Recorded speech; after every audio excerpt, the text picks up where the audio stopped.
Hi everyone, welcome back to Digital Dreambox. Hopefully everyone's having a great start to our new year. Today we're going to learn how to make a sphere from a cube in Maya and how to get it as perfect as possible. Let's jump right in and get started.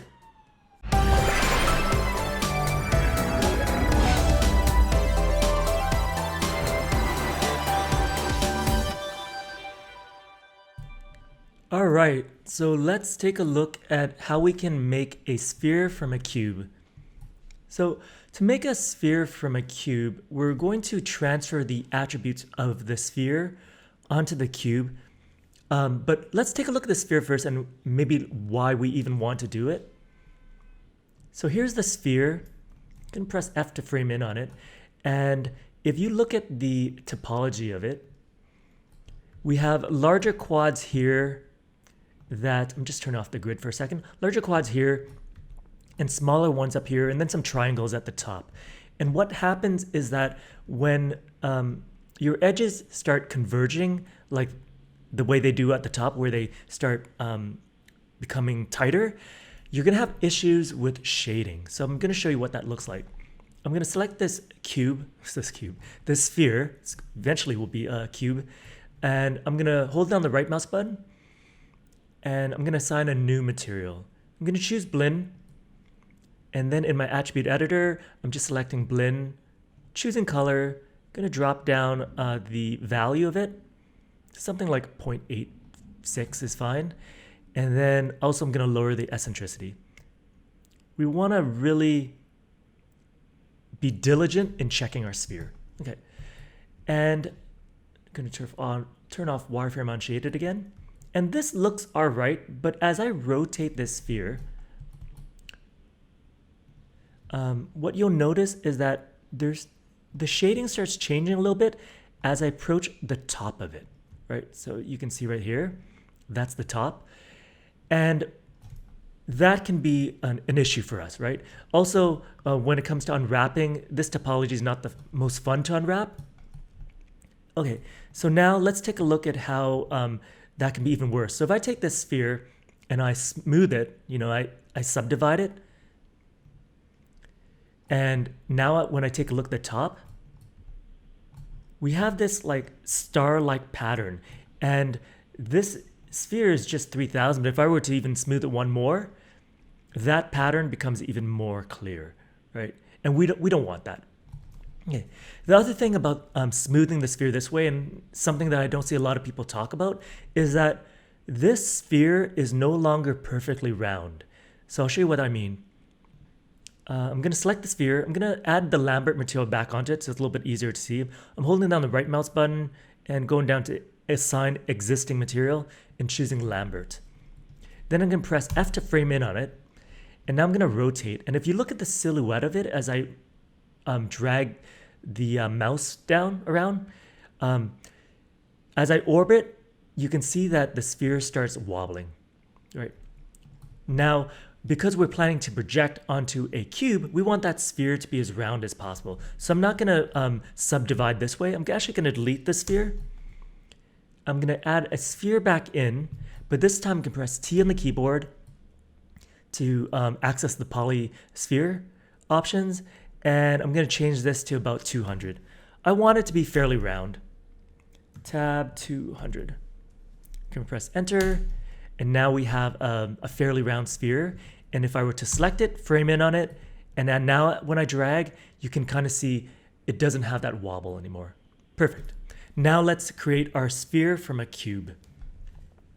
I'm going to add the grid back in for a second and just make sure I'm facing the right way.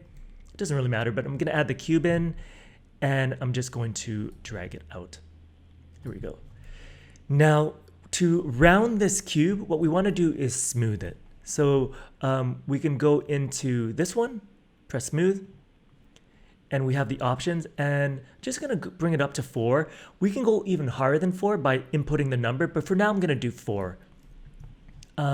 When you do 4, it can be a little bit deceiving too, because like it might look smooth at 4 subdivisions, but when you go higher, then you might even see issues. So we'll smooth it at 4, and then we'll smooth it once more at a higher subdivision later, just to make sure that this is working for us. Okay, so I have the cube, which is smoothed out. I'm just gonna increase the size of it. I'm gonna press the space bar, and I'm gonna go into the side view.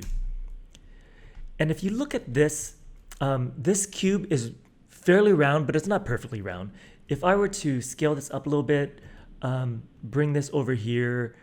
Actually, I'll hold down X just to snap it to the middle. I'm gonna turn on wireframe, and I'm gonna increase the size of it.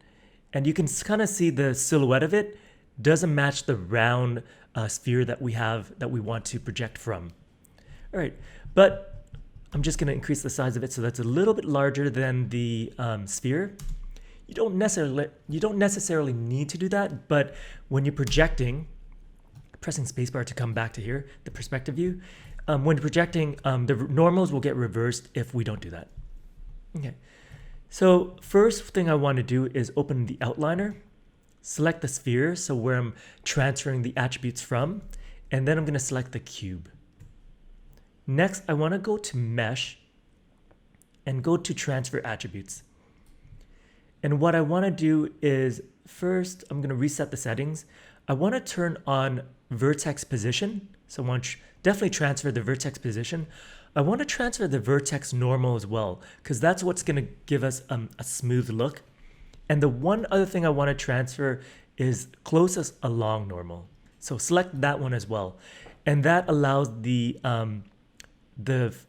edge flow to be a little straighter. Otherwise, you get a little bit of a wobbly effect if the sphere you're transferring from is fairly low. In our case, it's fine, but if really depends on the topology of what you're transferring it to and from. Okay, so I'm gonna hit transfer, and then what I want to do next is just delete the history. If I don't do that, then the cube, you won't be able to move it. Okay. And then I'm just gonna pull this off to the side, and I'm gonna tap the spacebar again, right? Actually, I'm gonna press the spacebar again in here. Let's move it back just so you guys can see. Now the silhouettes match. So if I were to scale this, right, you can kind of see it matches. All right, so let's go back out to here and let's inspect our cube, which is now a sphere. I'm gonna give it the blend material. So I'm holding down the right mouse button, assign existing material, blend. And then the area I want to check is right here at the pinch point and also right here. And the reason why you want to check right here is that if you don't transfer closest along normal, you get a kind of a zigzaggy effect, right? In our case, we did it, so I already know it should be pretty good. But let's close the outliner, turn off the grid, and also isolate our object. So there we go. I'm pressing F to frame in on it. And now I'm just going to rotate the sphere and make sure that everything looks smooth. And then let's find the problem areas as well and check it. So here, it's looking pretty good there. And then here, it's looking pretty good there as well. So that's good. And you might want to check this yourself just to be really clear. Now let's check with a higher sphere. For now, I'm just going to hide this. And I'm gonna go out of isolation, and I'm gonna add a cube in again. Put my grid back in so I can see it, and there we go. Now here's our cube, and this time I'm gonna smooth it. I'm gonna hold down Shift, hold down the right mouse button, click smooth, and I'm gonna punch 5 in here, or enter 5 I should say. Right, and here's our object. I'm just gonna increase the size of it and just bring it to the middle. There we go. Don't need it that large, so I'm just gonna scale it down a little bit. All right, so now let's project again. Same thing. Go to the outliner, go into selecting the sphere first, holding down Shift, or in this case, hold down Control. Select the cube, and under Mesh, transfer attributes, and let's go to, just hit transfer. There we go. All right, delete history, and now let's check our cube. Pressing F to frame in on it, and I'm gonna give it the blend material. All right, and let's close the outliner again. We'll turn off the grid. We'll isolate our object, press F to frame in on it, and now let's inspect it. So as I orbit around, let's look at for the problem areas first, right?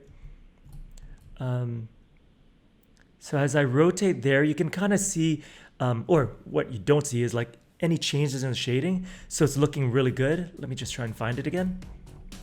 I've done this before and I've really looked for it. So I already know it's pretty good, but you guys might want to check yourself, right? So the shading looks pretty good there. And then the center here, right? Which I already know is fine. No major issues there. So now what we have is a sphere from a cube that has good topology, good shading, and it's round.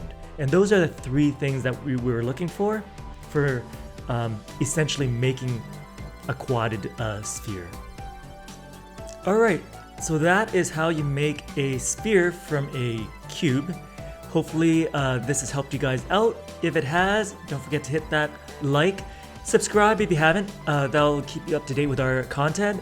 And have a great day, Happy New Year, and we'll see you all very soon. See you guys later.